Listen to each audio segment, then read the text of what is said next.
Hello बच्चों। आज मैं आपको कक्षा 8वीं जिसका विषय है गणित, इसकी वर्कशीट नंबर 10 समझाऊंगी, जिसकी डेट है मेरे पास 23 अगस्त 2021। आज की वर्कशीट में हम वर्ग और वर्गमूल जानेंगे। बहुत आसान वर्कशीट है, बहुत ही मतलब छोटी सी वर्कशीट है, ज्यादा क्वेश्चंस आज आपको करने को दिए नहीं है। देखो यहाँ पर आपको एक खिलौना दे रखा है, आपसे कह रहा है दी गई आकृति एक खिलौने की है जिसमें 5 ब्लॉक है। इन ब्लॉक को एक के ऊपर एक रखा गया, प्रत्येक ब्लॉक बराबर हिस्सों में बांटा हुआ है। मैंने इस ब्लॉक में एक पैटर्न दिखाई दिया, मुझे इस ब्लॉक में एक पैटर्न दिखाई दिया जिसे मैंने लिख दिया है, और आगे के पैटर्न आप पूरा कीजिए। देखिए हुआ क्या है, ये ना एक खिलौना है, ठीक है। इसमें 5 ब्लॉक हैं, पांचों ब्लॉक को एक के ऊपर एक रख दिया गया।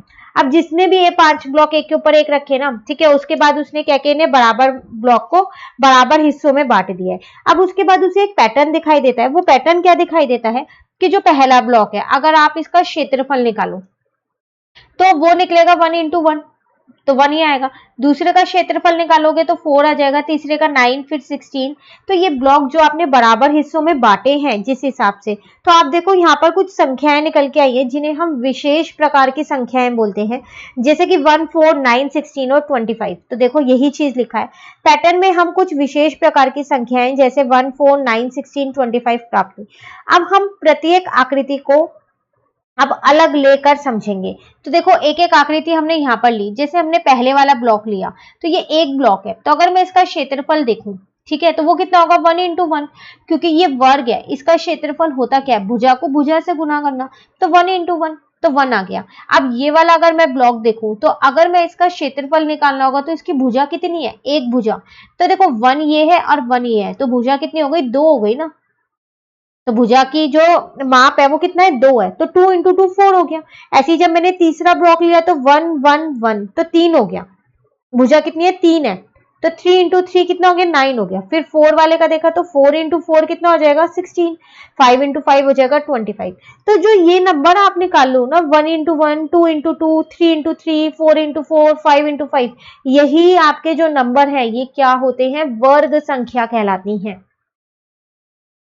ठीक है। उसी तरीके से अगर एक और ब्लॉक होता है जिसमें 6 होते हैं, आपने उन्हें 6 बराबर बराबर भागों में बांटा होता, तो 6 into 6 कर देते। ठीक है। तो ये वर्कशीट में आपको ये समझाना चाह रहे हैं कि पूर्ण वर्ग संख्या होती क्या है। तो पूर्ण वर्ग संख्या वो संख्या होती है जो सेम सेम नंबरों को गुना करके आती है। जैसे यहाँ पर आई 1 into 1, 2 into 2, 3 into 3, उन्हें बोलते हैं पूर्ण वर्ग संख्या। आप इसको ये 1 into 1, इसको आप ये भी तो लिख सकते हो, एक की घात जो घातांक होती है वो 2 है। 2 into 2 को ये भी तो लिख सकते हो, 2 की घातांक 2। 3 into 3 को ये भी तो लिख सकते हो, 3 की घातांक 2 लिख सकते हो ना। तो वही चीज आपको यहाँ बता रखी है। तो अभी क्लियर हुआ कि पूर्ण वर्ग संख्या क्या होती है। तो देखो कुछ पूर्ण वर्ग संख्या आपको यहाँ दे रखी है, 1 into 1, 2 into 2, 3 into 3, 9, 4 into 4, 16, 5 into 5, 25, 6 into 6 अब आपको लिखना है 36, 7 into 7 आपको लिखना है 49। आपको यहाँ पर प्राकृतिक संख्याएं दे रखी है, उनकी पूर्ण वर्ग संख्या आपको निकालनी है। तो 8 into 8 64 हो जाएगा, 9 into 9 81 हो जाएगा, और 10 into 10 कितना हो जाएगा आपके पास, 100 हो जाएगा। ठीक है। अब यहाँ पर वही कह रहा है 1 से 100 के बीच की पूर्ण वर्ग संख्या, ये रही वो सारी पूर्ण वर्ग संख्या 1 से 100 के बीच की। तो जब भी आपसे क्वेश्चन में पूछे कि 1 से 100 के बीच की पूर्ण वर्ग संख्या लिखो, तो आप 1 into 1, 2 into 2, 3 into 3 कहां तक लिख दोगे, 10 into 10 तक लिख दोगे। ठीक है। अब आपसे कह रहा है क्या 1 और 4, 4 तथा 9, 9 तथा 16 आदि के बीच कोई पूर्ण वर्ग संख्या है।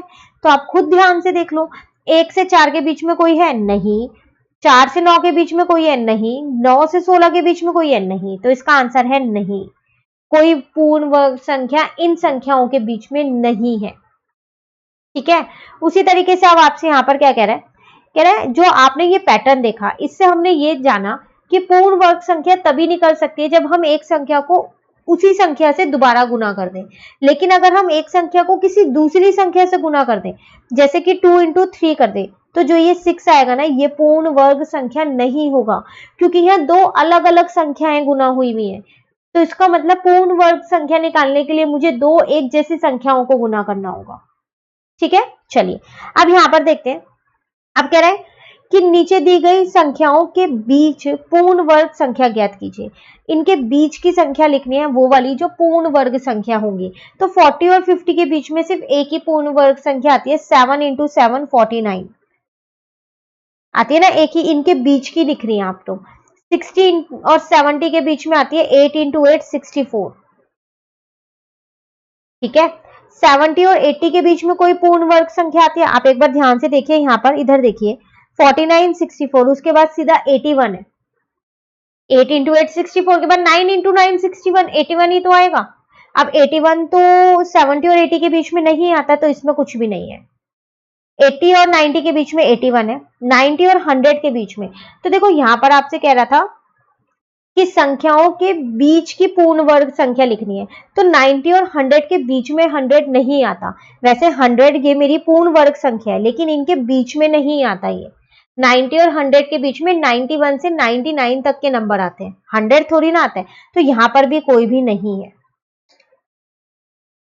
क्लियर? तो ये थी आसान सी वर्कशीट जिसमें हमने क्या सीखा, यहाँ पर पूर्ण वर्ग संख्या होती क्या है। चलिए अब आप मुझे एक छोटा सा क्वेश्चन मैं आपको देती हूँ, आप मुझे बताइएगा कि 12 की पूर्ण वर्ग संख्या क्या है। कुछ नहीं करना, जल्दी से 12 को 12 से गुना करके बता दो क्या है पूर्ण वर्ग संख्या। बहुत आसान सा क्वेश्चन है, तो मुझे बताए आधे बच्चे तो अभी फटाफट से कमेंट करने वाले हैं, है ना। तो जल्दी से कमेंट कीजिए और बताइए कि इसकी 12 की पूर्ण वर्ग संख्या क्या है। नेक्स्ट वर्कशीट हम अपनी नेक्स्ट वीडियो में समझेंगे। तो अगर वीडियो अच्छी लगी तो साथ साथ वीडियो को लाइक भी कर दीजिएगा और चैनल को सब्सक्राइब भी कर दीजिएगा। Thank you.